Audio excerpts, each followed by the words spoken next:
Welcome to Homestead Tessie and today's Heart to Heart. And I'm sitting outside, it's 32 degrees, but I thought what a beautiful way to share with you what it looks like early in the morning when the sun has just started to shine. Today's just a really laid back. I'm just going to share with you some of my thoughts this week, and it's been a really good week. It's been a really busy week. It's hard to believe how fast the week goes by. It seems just yesterday it was last Sunday. And I really want to thank you guys so much for the incredible turnout and the incredible comments that you've all given me about last week's video. Some videos I make aren't the easiest to make, and some of them, like today, are just so much fun to create because I can just sit down and just share with you nothing extra special, but just share with you things that I've been working on this week. I'm still in my journey, working on the treadmill and just learning more things about myself and what makes me tick, you know? Learning about yourself is something no matter if you're age 2 or 22 or 102. We always are learning things about ourselves. Earlier this week I made a new trailer for my channel. What a trailer is, when a new subscriber gets on my channel, they see that video play and it tells you a little bit about the channel and what it's about. And YouTube, whenever you make a video, you're supposed to get a tag and you're supposed to put it in your videos. It's kind of hard to explain if you're not a content creator, but you're supposed to put words in that explain what your video is about so YouTube can share you. Well, the funny thing was this week I was searching my name on Google, and one of the things that popped up was how to be positive all the time. I laughed so hard because I guess that's what Google thinks of me, being positive all the time. And you know, it's not always positive. You know, we're humans and we have days that are down, but I just thought that was so unique that YouTube chose those words to describe me and my channel. You would think with words like that, you know, my channel would be shared by YouTube a lot more, but sadly it's not. Conservative channels really aren't shared that much on the YouTube platform. But you know what? I rely on all of you guys, and you guys just do an amazing job with sharing my videos and sharing my channel. But how to be positive all the time? Now, that really is a cliche now, isn't it? I mean, come on, we can't be positive all the time. But how can we remain positive when things in our life are going bad? And you know, some people are born with an inherited trait of being happy and being happy-go-lucky. My dad is one of them. You know, my adopted father, no matter what came his way, he was always happy and he was always happy-go-lucky. Never anything ever seemed to bother him. But some people, that's really hard. That's really hard to always be happy. It's very hard to look on your cup is half full instead of half empty. But I really wanted to share with you a few things today and share with you why I am happy and share with you some of the things that happened in my life that really have molded and changed me, and I think you'll enjoy it. You know, not everybody knows my story, not everybody knows the early years of my life, and so I thought I would share with you my early married years. What about my early married years? Well, I'm going to share with you, as you all know, Grandma Fanny was a mentor of mine. I tell you that almost in every video. But I wanted to share with you someone else in the public that was a big person in my life that shaped me and molded me. Some of you don't know, but by the age of 17, I got married. And by the age of 19, I had 3 children, ages 3 and under. I lived in a farm that was somewhat secluded, and I really didn't have any of my school friends anymore. When I got married, I left that life, and I moved with my husband onto a farm, and that's where I spent many of my years.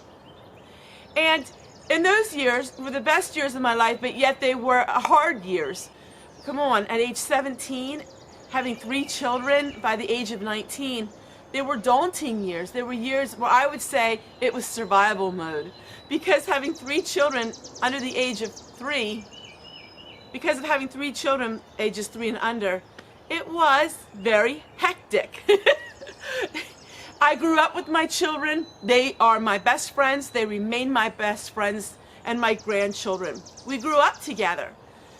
But at that time, I didn't even have a TV. And so Grandma Fanny just lived right across the field from me. Now, I moved about an hour away from my family.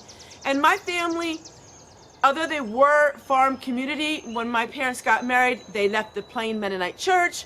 They didn't do any of that farm type stuff anymore. So I grew up very urban. But when I moved at 17, which I still wasn't done growing up, That's when I moved out into the country. I got to see Fanny and be with Fanny every single day, and her daughter Marion, my mother-in-law, my father-in-law, which was my best friend as well. And we just spent a little community with ourselves together there. Our church was right down the road, the same street, the same road we lived on. And you know, that's where my formative years began. Sometimes I talk about my formative years and I talk about Fanny. Well, I see myself as my formative years as being 17 and a married woman. I don't see them as being younger because so much of my life has been formed around my marriage and being a young mom and wife. And so I am still married today to the same farm boy, and we're soon going to be married 33 years. And it's been a wonderful journey for me. It's been a journey of growth. But back in those days when I had the 3 small children, you know, life was about getting up, getting dressed, making meals, cleaning, cooking, laundry, having a garden, and learning all of these skills that Grandma Fanny taught me and my mother-in-law. But sometimes life was still very lonely for me. My husband worked 90 hours a week. He worked for his father and they sold animal health supplies. He had a route with a truck and he would go to farmers selling supplies. He was a hard worker. He has always been a hard worker. So without having TV, there was not much we could do other than just live the country life. Playing outside. The children would play outside and they would pretend things, and life was just a very calm, peaceful, no drama, nothing in life that was unpeaceful. I lived a very peaceful existence. So what happened was I started listening to a Christian radio, and the Christian radio station had on a woman named Elizabeth Elliott. And every time she would start her radio program, she would say, "You're loved with an everlasting love. This is Elizabeth Elliott." Elizabeth Elliott came into my life and stayed with me for many, many years. In fact, even to this day, I listen to her programs. Elizabeth Elliott is no longer living, and when she was making her radio shows, she was older. I think she was over age 60, 65. But her radio programs were just absolutely a delight for me. She was so peaceful, so uplifting, so calming. Whenever I would turn her radio programs on, my children instantly became more peaceful. Any of the little bickering that children had slowly dissipated when she came on the radio. It was absolutely remarkable. I've never met Elizabeth Elliott, and I never wrote into her show, but her nights and her evenings of her shows really impacted me in ways that even to this day, I feel a sense of such peace when I think about her.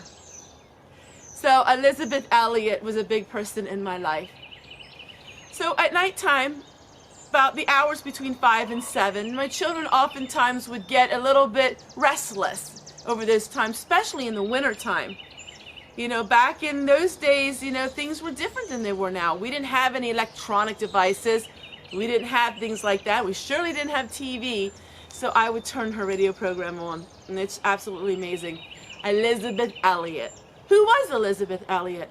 In her early married life, she was a missionary's wife, and she was in the mission field and lost her husband. Her husband was killed by some natives, and so she has books. Her daughter has books. Her daughter still has a radio program to this day. And I want to encourage you, if you're down and you feel stressed, to turn on Elizabeth Elliott. What does that have to do with my videos? Well, you know what? Looking back now, I realize that she played such an impacted role on me, and I think that's really what I wanted to share with people. I wanted to share with people a peaceful way of living. I wanted to create to all of you things that I had when I was very young married, and most of my married life.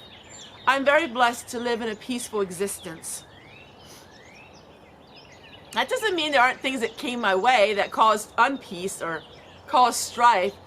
Yes, I'm human. There were things that came in my way that caused things to be unpeaceful, but I always tried to turn that around into peace. I've always tried to do that, and I think that's what people are seeing in my channel today. You know, not every video is going to be one of just harmony and tranquility. I do share things that are on my heart and on my mind, and some of them are current events, because we can't bury our head in the sand and pretend that these current events aren't happening. But in doing so, I'm sharing with you things I've learned. We're always learning, we're always growing, and I always say that to everybody. What I say today, I may learn something more about tomorrow. And that is how we are as human beings.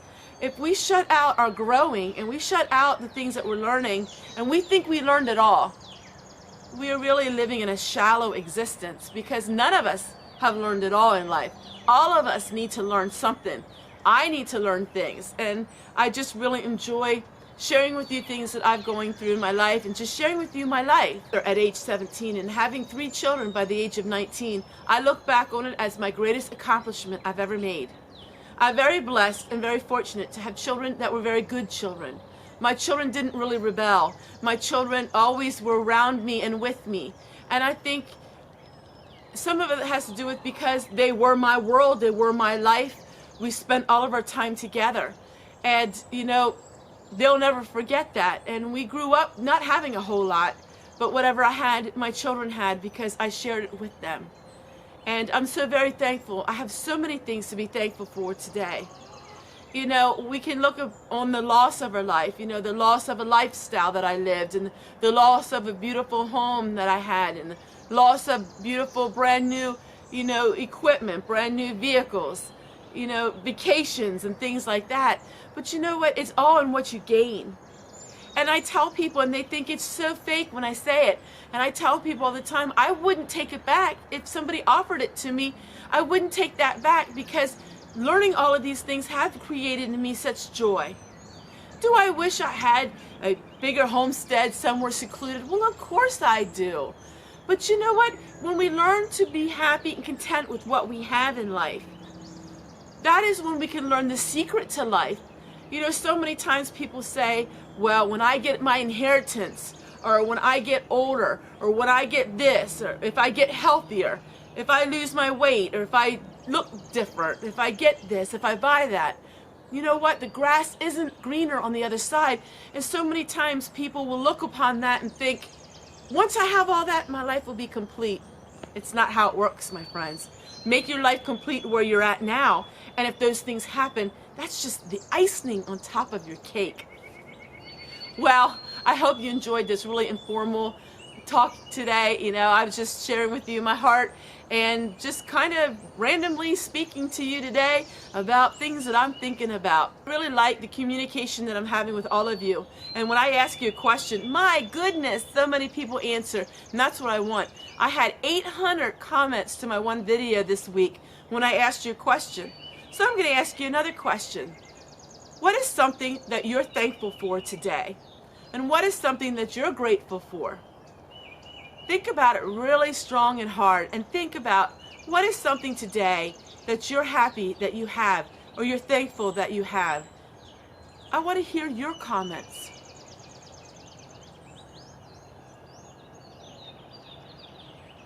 Take care, everyone. We'll see you guys tomorrow, and a big mwah! Bye, everybody. On and taste the joy set high afar. No joy like that to thee. See how it lights the way like some great star. Come now and follow me.